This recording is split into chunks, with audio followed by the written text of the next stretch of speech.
We've built a company worth $500 million in just 3.5 years. Along the way, we've raised $33 million from top-tier investors, including Sam Altman, and I've managed to keep full control. In this video, I'm going to explain what control actually means and get into the nitty-gritty tactical details of what language you should get included in your certificate of incorporation and term sheets from investors. Then, I'm going to share 3 clear steps on how you actually get investors to agree to these provisions. So, first, what's control? There are 2 important types of control you should insist on keeping: voting control and board control. The most typical way to keep voting control is through what's called supervoting shares. Ideally, you get this set up when you found your company, and you get investors to agree to it in every subsequent round of funding. What you need to set up is a separate class of common stock for yourself. Typically, it's structured where common stock for everyone else is called Class A stock, and supervoting stock is called Class B stock. The sentence you want included in the term sheet from investors should read, "For all votes of the common Class B stock, each share shall have 100 votes consistent with the company's existing certificate of incorporation." This effectively means you can own far less than the majority of all stock and still have the majority of the votes.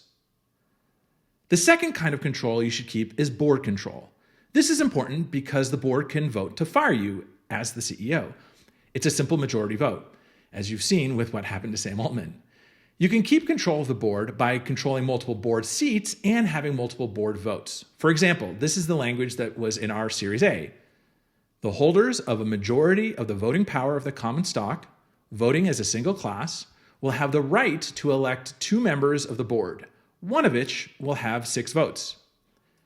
This is an example of controlling 2 seats, one of which has 6 votes, giving common stock a total of 7 votes.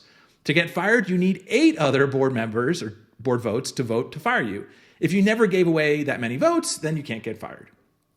Again, this is why it's important to keep voting control, because voting control enables you to elect members of the board, including yourself. Well, isn't 7 total votes a bit excessive, especially if you don't have any other board members? Yes, but these provisions are revisited each time you raise money, and you'll have an easier time convincing the next investor to let you keep control if you begin negotiations with a high starting point. Okay, so those are the 2 most important types of control. But how do you actually get investors to agree to these provisions? The most powerful way to do so is to have leverage. And the most powerful form of leverage is having options. The option you should always preserve is not needing to raise. Most founders make the mistake of waiting to raise when they have only a few months of runway left. I raised our Series A when we had 3 years of runway, and now we have 6 years. Now, if you decide to raise, the key to leverage is having multiple bidders. I saw firsthand how powerful this can be when we raised our Series A in public. We put our pitch deck on Twitter and it went viral. We had over 2 million views and over 1,000 offers to invest. Here, for the first time, I'll show you the distribution of valuations that we were offered by investors. We had over 1,000 preliminary offers of interest that converted to 126 binding offers. The most common valuation we received was a valuation between $200 and $300 million post-money. The second most common was over $1 billion valuation, and the third most common was a valuation between $500 and $600 million. We chose a valuation of $350 million because we thought that would give us a great opportunity to grow into our next round. Most recently, we raised at a $500 million valuation, so I'm really glad that's what we decided to do. All right, you might be thinking, duh, of course having leverage and options is critical, but how do I gain leverage? There are 3 critical steps to gaining leverage. Number 1, build something people want. Number 2, tell a compelling story. And number 3, invest in your reputation. So, step 1, build something people want. If you're watching this hoping for some magical shortcut to building a valuable business, I'm sorry to disappoint you. The first and most important step in building a valuable company is to build something people want. There are countless resources on this topic online, but one I'd encourage you to read is The Mom Test. This is a book that's subtitled How to Talk to Customers and Learn If Your Business is a Good Idea When Everyone is Lying to You. There are 2 paths to building something people want. Path 1, build something for someone else. I think that's hard mode. Path 2 is build something for yourself. That's easy mode. I recommend Path 2, and here's why. In 2009, I started a company called Carrot Sticks. It was an online math game for kids. At the time, I wasn't a parent, teacher, or kid. We had endless debates on whether the product should be more educational or more fun, and we had no focus. We had no clue what mattered and what didn't, and so we struggled with distribution. After months toiling away at this idea, we had the idea to build a product to solve our own problem, getting distribution. This product was called Spreadly. It was the product we wish we had at Carrot Sticks to help incentivize our existing users to tell others. My co-founder, Pete Kuman, and I applied to YC and got in. Building a product I wish I had clarified so much about what was important and what wasn't. Unfortunately, the problem with Spreadly was the model didn't make sense. The social capital necessary to spam your friends was always greater than the incentive we could afford to provide. But we learned a very valuable lesson. Build a product you wish you had. So that's what inspired us to think about other problems that fall into this class. So I spent a weekend building a prototype of what ultimately became Optimizely. I had previously served as the director of analytics in the Obama 2008 presidential campaign, and Optimizely was the product I wish I had to make it easy for anyone to do A/B testing. As soon as Paul Graham saw the demo of what I had built, he said, "Forget that other idea, do this. This is A/B testing for marketers."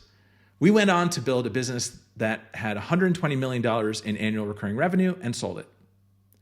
So that's step 1, build something people want. Step 2, tell a compelling story.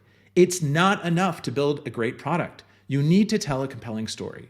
We as a species are addicted to stories. Tap into that. I'll give you an example.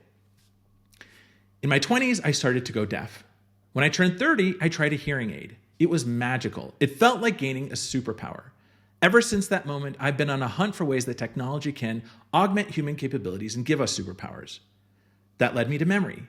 Studies show that 90% of memories are forgotten after 1 week. Not only that, but our memory peaks when we're 20 years old and gets worse every year thereafter. We started this company trying to answer the question, if there's a hearing aid for hearing and glasses for vision, what's the equivalent for memory? That's what we're building. Our vision is to give humans superpowers. So that's our story. If you reframe pitching in your mind as storytelling, you will have a big leg up. This is critical to pitching investors, pitching partners, and pitching future employees. How do you improve your story? Practice, practice, practice. Treat every conversation you have with someone as an opportunity to practice your story.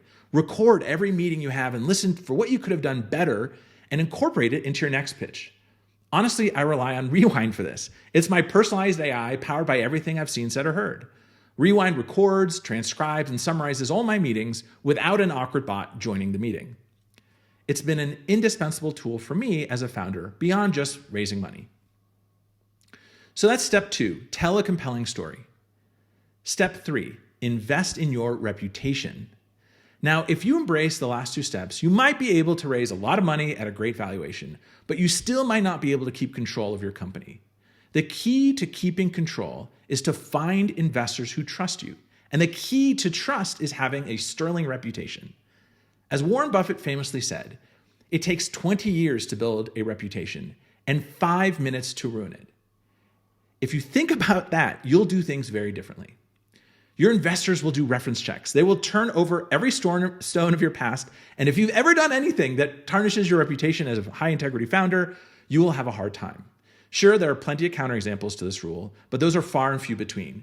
The best thing you can do to ensure you keep your control of your company is to earn the trust of your investors, day by day, doing the right thing, even when no one is watching, for over many years. So there are no shortcuts to building a great reputation. You need to invest in it. I'll give you one example.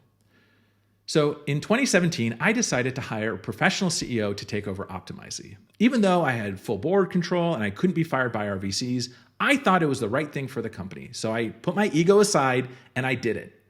After the new CEO joined the company, I got a call from one of our investors, Ben Horowitz, sharing his gratitude for how I handled the transition.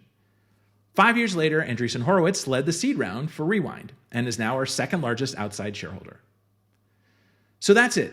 Those are the 3 steps to gaining leverage so you can keep control of your company. Step 1, build something people want. Step 2, tell a compelling story. And step 3, invest in your reputation. Lastly, in the spirit of Thanksgiving, I want to thank all of the founders who have given me advice along the way. I would not be where I am today without them. So I'm going to pay it forward. As I mentioned earlier, Rewind has been an indispensable tool for me as a founder beyond just raising money. So starting today, I'm offering all founders 1 full year of Rewind Pro completely for free. To take advantage of this offer, visit rewind.ai/founder. Being a founder is hard. I hope with Rewind, we just made it a little bit easier. Thank you for building something people want, and have a great Thanksgiving.